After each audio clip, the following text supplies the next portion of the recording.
not believe in violence. So we are using and shall continue to use all legitimate and legal ways of defending our voice. I was speaking to one international diplomat who's actually met you, who says Bobi Wine, he's a performer, he's very charismatic, but what does he know about running a country? What are going to be your policies if you get rid of President Museveni?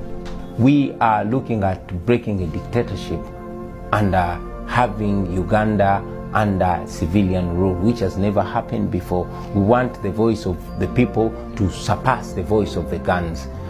We want to return the rule of law and dignity to the Ugandans and utmost respect for human rights. We want to revive our education system. I mean, it is sad that the wife of the president, whose education is actually questionable, is the Minister of Education, and it is so sad, the recent happenings in Makerere University and what she said, but that explains the regime and the family and the couple that's ruling over us. We want to revive our healthcare system.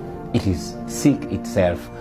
It explains why our government officials, our leaders actually never go to our hospitals. Even when they have to give birth, they fly to developed countries for treatment, while the Ugandans are left to suffer and die. That explains why we lose more than 19 women every day, not every week, not every month, but every day giving birth. More than 300 children die in Uganda, and all these other challenges that people go through. If we had a functioning healthcare system, it would be working.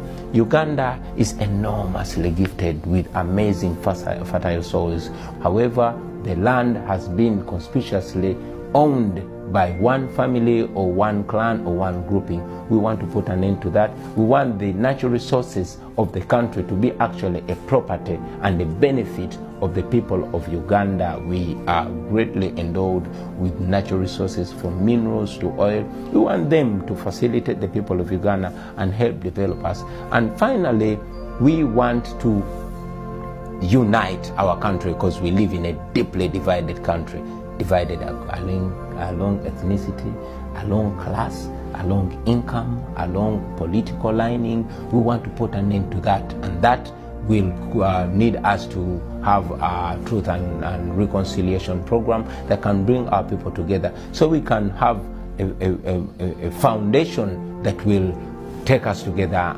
forward as a country. And most importantly, I know that many of our very resourceful, knowledgeable, educated and intelligent people have been forced to leave Uganda because the nation does not offer what they deserve. These are first world brains stuck in a third world country. We want to repatriate them back home to help build our country. I must note that after the unfortunate events in Rwanda of 1994, it is mainly Ugandans that went to Rwanda and assisted build the Republic of Rwanda. We want Ugandans living in America, living in Europe, living elsewhere, to feel comfortable and blessed to come back and rebuild their country.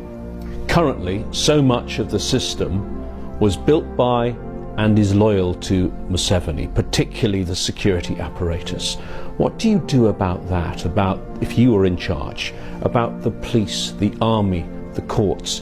Where do you draw the line of who you remove from their jobs?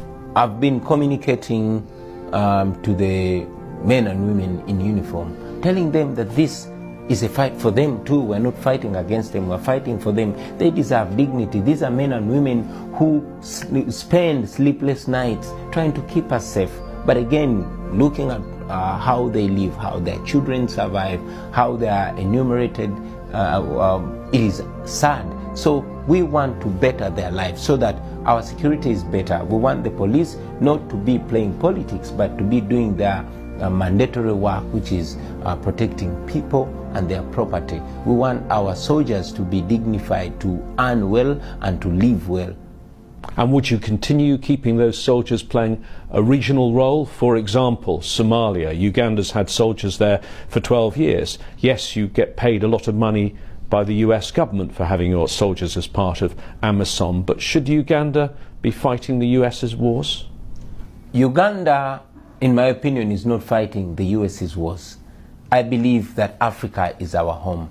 I believe that we should be our brother's keepers. So whenever there's a problem, Uganda, like all other nations, should be part of it, you know. But again, just like we are trying to have stability and harmony in other countries, it should not be at the cost of Ugandans.